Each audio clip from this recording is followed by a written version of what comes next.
Cristo no fundó la Iglesia de Roma. Pero yo descanso en la tradición. Él porque se para desde una postura negacionista.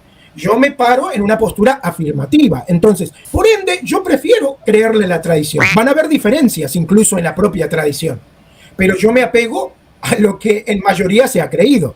Mira, este asunto de la tradición es muy conveniente cuando los romanos la asumen, ¿no? De que la tradición es una tradición muy conveniente que ellos usan siempre a su favor, ¿no? Porque vamos a hablar de la tradición. Por ejemplo, tradicionalmente se sabía antes del Concilio de Nicea que Roma tenía cierta primacía a causa de que el emperador vivía ahí, pero cuando se traslada a la sede a Constantinopla, se le llama Nueva Roma Constantinopla, y en las actas del Concilio de Nicea se decreta que Roma está en el mismo lugar que la Nueva Roma, que es Constantinopla. Tú dices, no, la tradición a nosotros nos apoya, porque no es cierto.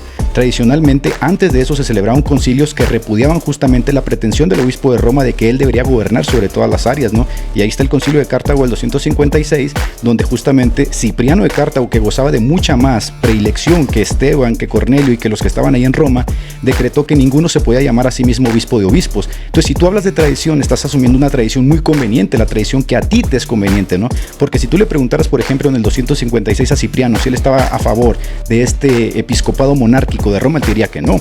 De hecho, tuvo una representación de más de 80 obispos. Si tú le preguntabas, por ejemplo, al patriarcado de Constantinopla si él estaba de acuerdo con la pretensión de Roma de que ellos deberían gozar de preeminencia, te diría que no, porque la sede se trasladó a Constantinopla y por lo tanto ellos eran la nueva Roma. Pero resulta que en la tradición el patriarcado de Antioquía también reclamaba la sucesión de Pedro y también reclamaba cronológicamente que Pedro había pastoreado, y no solamente había pastoreado, fíjate, Pedro había fundado esa iglesia, mientras que la iglesia de Roma no la había fundado Pedro, porque cuando Pedro llega ya había iglesia en Roma. Entonces, cronológicamente ni históricamente te favorece citar a la tradición, porque la tradición te es contraria, ¿no? Yo te pregunto, ¿no es incluso un tanto irónico decir catolicismo romano cuando la palabra catolicismo habla de universalidad, como lo estamos diciendo Néstor y yo, que Pedro estuvo en Jerusalén, Pedro estuvo en Antioquía, Pedro estuvo en Roma, por lo tanto la iglesia es universal en su expresión, y tú dices catolicismo romano suscribiéndola simplemente a una sede? Catolicismo romano vendría siendo un oxímoron, tendrías que decir catolicidad. ¿Tú estás de acuerdo, por ejemplo, en que a Constantinopla se le denominó la Nueva Roma, y por qué? Atrapada, ay, ayuda, ayuda.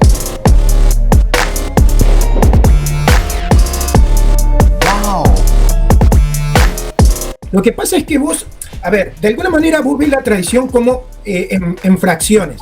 Una tradición del siglo I, una tradición del siglo II, una tradición del siglo III, una tradición del siglo IV, y así sucesivamente. Para mí la tradición es una cosa. Pero, por ejemplo, Luis, ¿tú reconoces, por ejemplo, el Concilio de Nicea como parte de la tradición y sus designaciones del credo?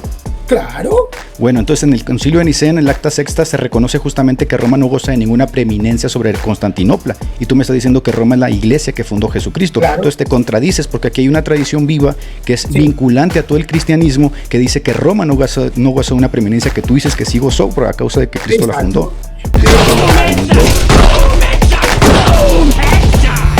Atrapada, ay, ayuda, ayuda. Claro, era parte de la iglesia. Ah, bueno. Era parte de la iglesia. Entonces, ¿cuándo se convierte Roma en la iglesia fundada por Jesucristo? ¿En el siglo IV? La iglesia de Roma, a ver, quiero que dejar claro esto. Para nosotros los católicos, sí, Cristo no fundó la iglesia de Roma. Para nosotros los católicos, sí, Cristo no fundó la iglesia de Roma. Cristo no fundó la iglesia de Roma. Ah, excelente.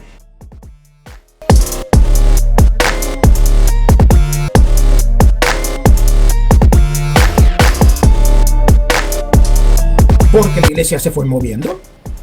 ¿La iglesia cómo? La iglesia se fue moviendo. ¿Y se fue moviendo y se mantiene moviendo o no? Sí, también sigue extendiendo. Entonces, ¿por qué se queda estática en Roma si se mantiene moviendo?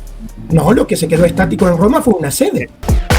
Entonces es una sede. Roma es una sede. ¿Y sede? Pues eres protestante, querido. No.